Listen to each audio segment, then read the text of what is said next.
radio play for this week is entitled Discovered.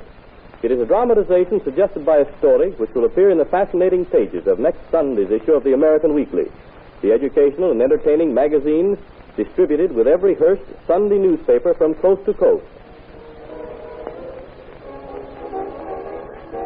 It is almost time for the late supper show appearance of Jane Carroll, featured dancer at the Club Royale. As she is putting the finishing touches to her makeup, there comes a knock at her dressing room door. Who is it? It's President, Joe. Are you Lucy? Okay, Eagle Eye, come on in. Sitting out there again tonight, Jane. Is he? Is he? Listen to her. You wouldn't think she was talking about Horace H. Hamilton, a guy who'll never be able to figure out how many shekels he's got. Well, can I help it if Mr. Hamilton likes my dancing and comes here every night? No, but as long as he does, I think you could make a little to-do about it. Well, what do you want me to do, fall down dead? What? While you're collecting half a grand per week? I should say not. Eagle Eye McGurk don't discover headline personalities for his own amazement. Well, you're telling me. Oh, I suppose I don't earn my commission. Okay. Say, who picked you out of the line as box office timber? Take a bow, Eagle Eye. Who got you a spot with Ziggy? You're the power behind the scenes. You said it. While you're trying to grab orchids for yourself, why don't you try to claim credit for Mr. Hamilton's interest in me, too? Well, didn't I get you signed for a run here at this dinery and dancery? You win by an eye. Yes. Number coming up, Miss Carl. Thanks, Joe. Why don't you go out and sit with Mr. Hamilton until my number's over, Eagle Eye? That ain't meant as a suggestion. I helped dress the house. If you must know, dumbbell, it's a hint to run along while I get my dress on. Okay, Janie, okay. I only dropped in to wise you up that Horace H. may wear a switch to hide a shiny knob, but from the look in his eye when you come out to strut your foot music, he's ready to wear the well-known winter and spring yoke. Marry me? Uh-huh. Oh, don't be crazier than you are, Eagle Eye. Well, he's got a couple of children my age. Oh, yeah? Well, you could write it in your head. Horace H. is certainly crazy for you. And if you don't take him over the hurdles while he's in the mood, you're an umpche. Fade out, Eagle Eye. Good evening, Mr. Hamilton. Evening.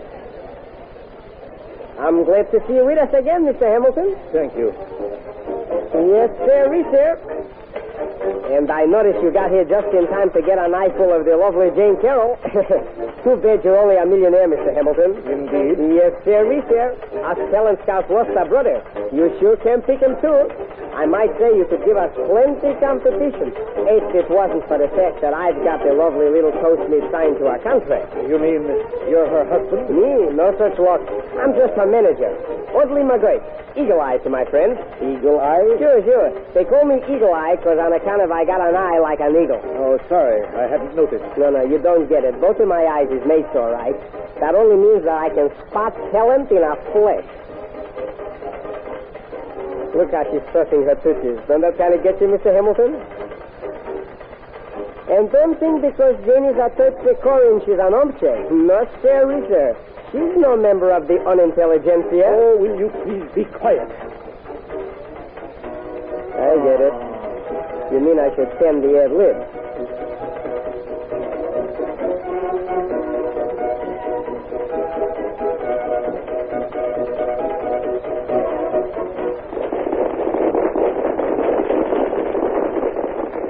I'm afraid I'll have to ask you to move, Mr. I. Your chair is reserved for Miss Carroll. I'm wise. Here she comes right for it, like a homing pigeon. Now, don't you worry about me. I'll evaporate. I wish I could depend on that. Hi, Janie. Nice open. Here. Sit here. I got the chair nice and warm for you. Thanks, Eagle Eye. Well, good evening, Mr. Hamilton. It's nice to see you here again. I told him that already. Well, I see a couple of name scribblers from the newsies over there. I'll see if we can chisel a line or two, Janie. Glad to have met up with you, Mr. Hamilton. I'm sure. Oh, by the way, would you mind giving the orchestra leader this note as you go by him? Why not, why? Well, here's where I circulate, folks. Oh, thank heavens he's gone. I was so afraid we wouldn't be all by our lonesomes. Janesy Wainsy. Were you, Mr. Hamilton? Oh, don't be so formal. Haven't I asked you to call me Hammy? Yes, of course, I forgot. Hammy. That's better. Have you missed your little Hammy since last night? Oh, was it only last night I saw you? Oh, it seems ages, Hammy. Does it? Does it really? Jenny? Mm-hmm. Oh, I can't tell you how long it seems to me. And tonight has to be our last little tete-a-tete for quite a while. You're going away? Yes, my dear. I have to run out west to look over some of my properties. Oh, I wish the old properties could come east so I wouldn't have to leave you. You're very sweet, Hammy. The Club Royale is going to miss you. But how about my little Jamesy Waynesy? Of course, I shall miss you, too. Oh, I hope so. Jamie, listen to that piece the orchestra is playing. I asked them to play it in the note Mr. Eagle took for me. Now, close your pretty eyes and pretend I'm singing the refrain. Looking for a girl like you. She must be sweet and cute like you. Someone to drive my care away past the weary end of a weary day. Please help me. I'm looking for a girl like you. One gleam of hope now I see. Oh, my heart's all a whirl. At last I've found the girl, and you are the girl for me. You're the girl for me, Janie. Oh, I'm crazy about you. I want you to be my wife. Oh, but Mr. Hamilton, Hamilton. Oh, no, I know it's knocked you all for a heap by springing this on you like this, so I don't want your answer tonight. Now, you think it over and give me your answer when I get back from the West. Oh, but Hammy, your son and daughter. What will they think about your marrying me? Sturgis and Eloise? Oh, say, they'll be tickled to death to have a famous entertainer for a stepmother. I'll tell them about it tomorrow.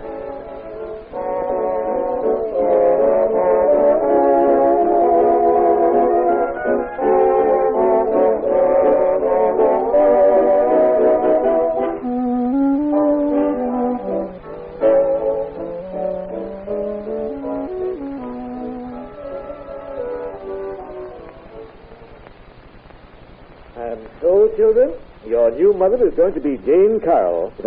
The nightclub entertainer? Oh, Father, a Broadway actress? I knew you'd be surprised when you discovered who I'm going to marry, and delighted. I told Jamie you would be. Well, I've just got time to catch my train. Goodbye, Eloise. Goodbye, Dad. Goodbye, Sturgis. Goodbye, Dad. Behave yourselves while I'm away. Well, this is a fine mess, I must say.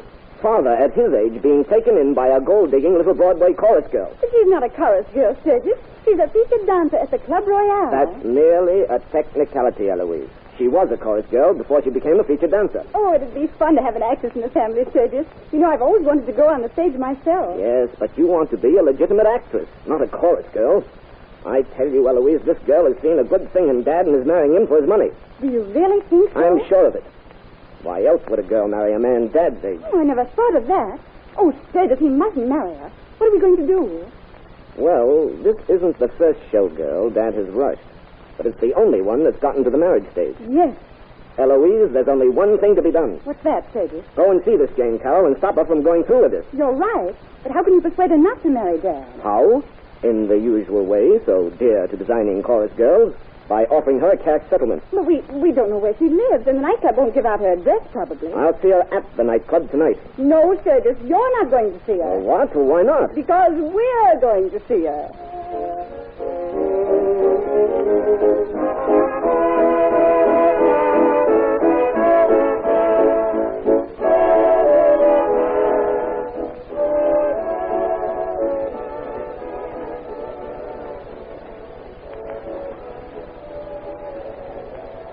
Well, Eloise, I've sent Miss Carroll's manager to get me an interview.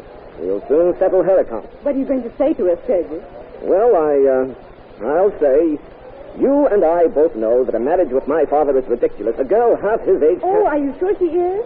Well, I'll flatter her that much anyway. I'll say, a girl half his age can only be marrying him for one thing, his money. I know every chorus girl has a price.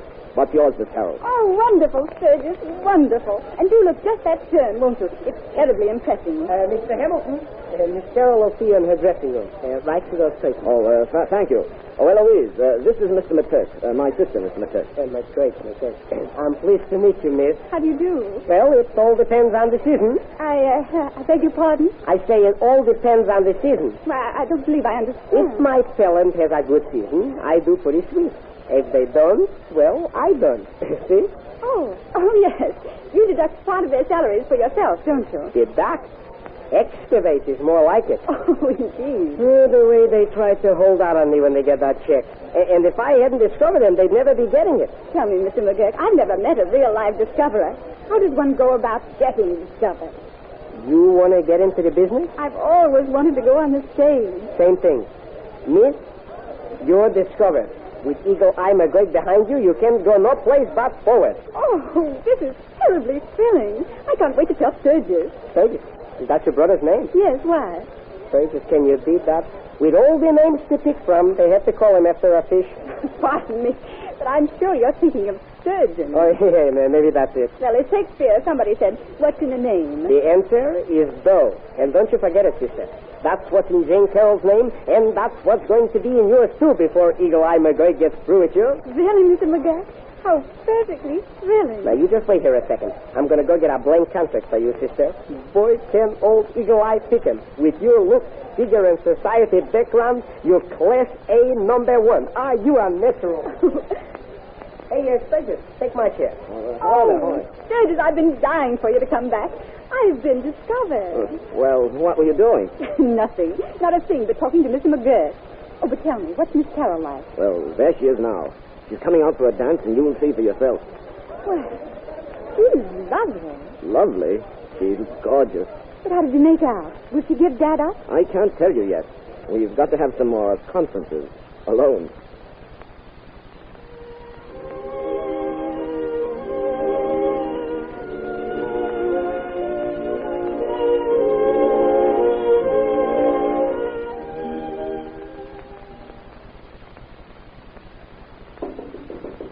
Yes, who is it? Sturgis. Oh, come in, dear. Well, Jane, Dad's back from the West, and he's out there waiting for your answer. Yes. What do you suppose he'll say when he hears about it? It's going to be a tough blow to him. You know, I'd have told him that night he proposed that I could never marry him, Sturgis, but he wouldn't let me give him my answer until he came back from his trip. Poor Dad. Poor you, having to tell him that I'm marrying you instead. Dearest, you are going to marry me? Just try and stop me, darling. Oh, my dear. Well, I guess I'd better go out to his table. Well, come back as soon as you can, Sturgis. I will. Hello, Dad. It's Sturgis. Oh, I'm glad you're here. I was expecting... Yes, I know, Dad. I've got something to tell you. And I've got something to tell you, son. While I was... Dad, yes? While you've been away, Jane and I... you love each other? Yes, and we're going to be married. Well, I didn't steal her from you, Dad. You see, she admires you very much, but she's never been in love with you. She would have told you that the night you proposed, but you wouldn't listen. I know. Well, that's all right, Sturgis. I wish you both all the happiness in the world. Dad, you're not angry? Why should I be? Sturgis, what I've been trying to tell you is that while I was out west, I discovered somebody who is the person to be your new mother. She's Lucy Love, the movie star. Movie star? Yes, and I married her this morning. Today's radio drama, which you have just heard, was taken from an amusing story, appearing in next Sunday's issue of the American Weekly, the magazine distributed with all Hearst Sunday newspapers from coast to coast. This is Wentworth announcing and turning the microphone over to your own announcer.